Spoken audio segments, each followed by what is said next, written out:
আমরা দেখলাম আফগানিস্তান ইসলামের সৌন্দর্য রক্ষার্থে, ইসলামের প্রয়োজনে, ইসলামের নীতি পালনের কারণে মহিলাদের বিশ্ববিদ্যালয়ে পড়া বন্ধ করে, তার আগে হাই স্কুল পড়া বন্ধ করেছে, এখন বিশ্ববিদ্যালয়ে পড়া বন্ধ করে দিয়েছে। কিসের জন্যে? ইসলামের সৌন্দর্য রক্ষার্থে, ইসলামের প্রয়োজনে।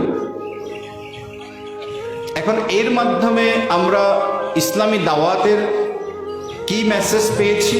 মেসেজটি পেয়েছি যে ইসলামকে রক্ষা করার জন্যে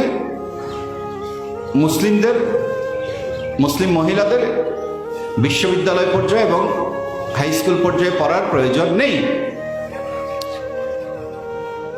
এখন একদম এটি কোনো সহজ প্রশ্ন হচ্ছে যে তাহলে কিছুদিন পর মহিলা ডাক্তার কিংবা মহিলা শিক্ষক আফগানিস্তানের মহিলাদের পড়ানোর জন্যে কিংবা চিকিৎসার জন্যে মহিলা শিক্ষক কিংবা মহিলা ডাক্তার পাওয়া যাবে কেমন করে?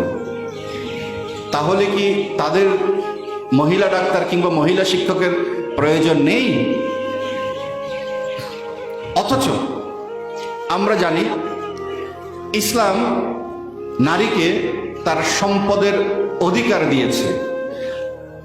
অধিকার দেওয়ার অর্থ এই নয়, অর্থাৎ আমি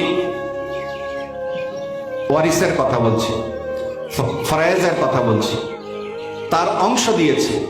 পিতার সম্পদে কন্যার অংশ সুস্পষ্টভাবে দিয়ে দেওয়া হয়েছে এবং এটি দিয়ে দেওয়া হয়েছে আমাদের দেশে আমরা যেভাবে দেখেছি, এটি শুধু দেখানোর জন্য নয়,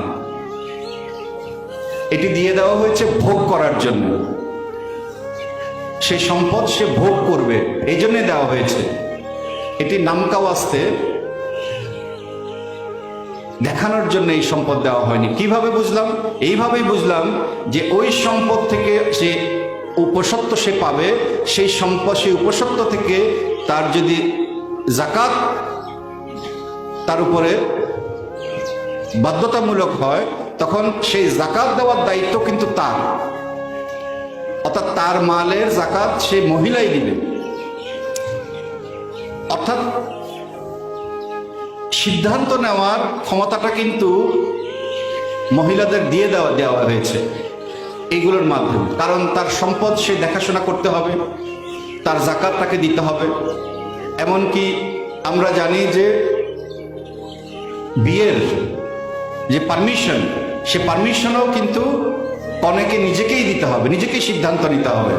এখন এর মাধ্যমে আমরা কি বুঝতে পারি? আমরা বুঝতে পারি যে ইসলাম চায় একজন নারী তার সম্পদ ভোগ করবে। ইসলাম চায় সেই সম্পদ সে ভোগ করা মানে সেটি পরিচালনা করবে। ইসলাম চায় সেটি পরিচালনার জন্য সে প্রয়োজনীয় দক্ষতা, সক্ষমতা অর্জন করবে এবং সেই দক্ষতা, সক্ষমতা অর্জনের জন্য যত বড় সম্পদ তত বড় দক্ষতা অর্জন করবে, সক্ষমতা অর্জন করবে। তার জন্য যত বড় শিক্ষা দরকার সে শিক্ষাও তাকে অর্জন করতে হবে। তার যাকাত তাকে দিতে হলে, তার যদি তার পিতা থেকে সে যদি 10 কোটি টাকার একটা সম্পত্তি পায়, একটা দোকান পায়, তাহলে সেটি পরিচালনা করার দক্ষতাও তাকে অর্জন করতে হবে। তাহলে সম্পদের মালিক বানিয়ে দেওয়ার মাধ্যমে কিন্তু ইসলাম নারীর স্বাধীনতা নিশ্চিত করে দিয়েছে। তার সিদ্ধান্ত নেওয়ার স্বাধীনতা, তার শিক্ষার স্বাধীনতা, তার দক্ষতা অর্জনের স্বাধীনতা নিশ্চিত করে দিয়েছে। কিন্তু আমরা অবলা ফতোয়া দিয়ে, আমি জানি না এটা কেন হয়েছে, কি হয়েছে, এমনভাবে করেছি যে আমি জানি না চট্টগ্রাম বা আমি চট্টগ্রাম তো আমি চিনি,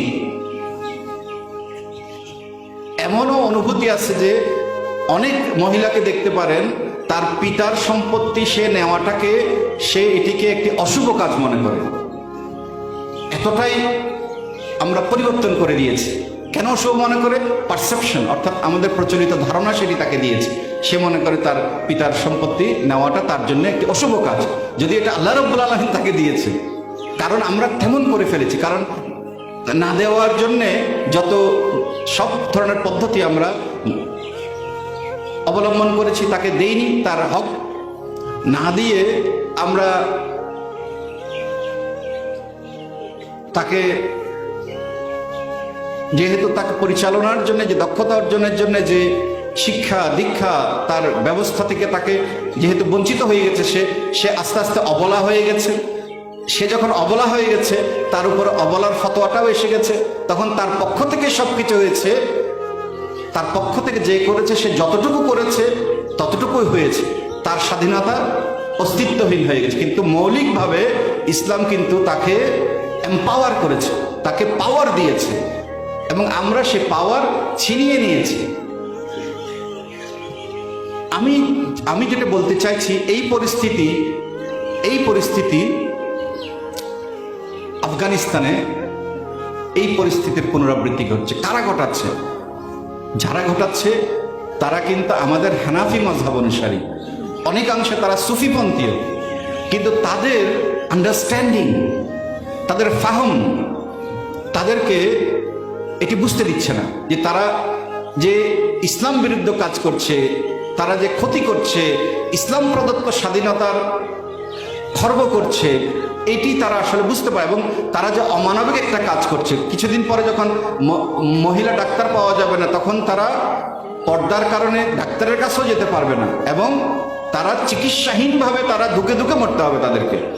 এই অমানবিক নিষ্ঠুর একটি দিকে যে ঠেলে দেওয়া হচ্ছে দুর্ভাগ্যবশত ইসলামের নামে। এই পরিস্থিতি তো আসলে আমাদের কাম্য নয়। কেন দিচ্ছে? কারণ হচ্ছে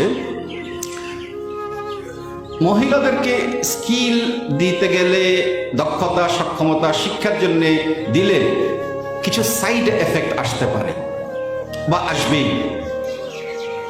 এই সাইড এফেক্টগুলো যে ডিল করতে হবে, ম্যানেজ করতে হবে, সেই দক্ষতা আমাদের নাই, কিংবা সেই ঝামেলায় আমরা যেতে চাই না। সেই জন্যে ওই সাইড এফেক্টের ভয়ে আমি তাদের অধিকার থেকেই আমি তাদেরকে বঞ্চিত করে দিলাম ইসলামের নামে। আমি জানি না, এটা আমার যা মনে হয়েছে আমি তাই বলছি। আমার কাছে মনে হয়েছে একটি নিষ্ঠুর কাজ হচ্ছে, ইসলাম বিরোধী কাজ হচ্ছে। তাদের শিক্ষার অধিকার আছে, তাদের সম্পদের অধিকার আছে, এটি পাওয়ার অধিকার আছে তাদের, ইসলাম সেই অধিকার দিয়েছে, সেই অধিকার থেকে তাদেরকে বঞ্চিত করা হচ্ছে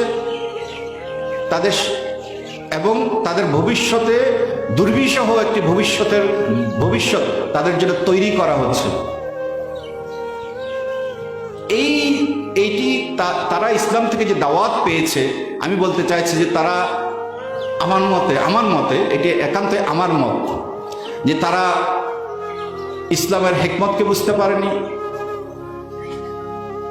আলা বাসিরাত যে দাওয়াত সেটি তারা বুঝতে পারেনি, এবং সম্ভবত বেইজনিল্লাহ আল্লাহ রাব্বুল আলামিন যে অনুমোদন সেটিও হয়তো তাদের যে অ্যাডমিনিস্ট্রেশন সেটি নয়, হয়তো আল্লাহ রাব্বুল আলামিন ভালো জানেন। আমার কাছে মনে হয়েছে এটি সঠিক কাজ হচ্ছে না, এবং এই মডেলটি যদি ইসলামী মডেল হয়, তাহলে এইসব প্রতিষ্ঠা পায়, পপুলার হয়, জনপ্রিয় হয়, তাহলে আসলে ইসলামের কি উপকার হবে না অপকার হবে, সেই বিশ্লেষণের, সেই সিদ্ধান্ত গ্রহণের দায়টা আমি নিতে চাই না। আমি সাধারণ মানুষ হিসাবে সাধারণ ভাবনা ভেবেছি, সেই সিদ্ধান্ত গ্রহণ এবং ভাবনা চিন্তার দায়িত্বটা আমি আমাদের স্কলারদের উপর ছেড়ে দিতে চাই।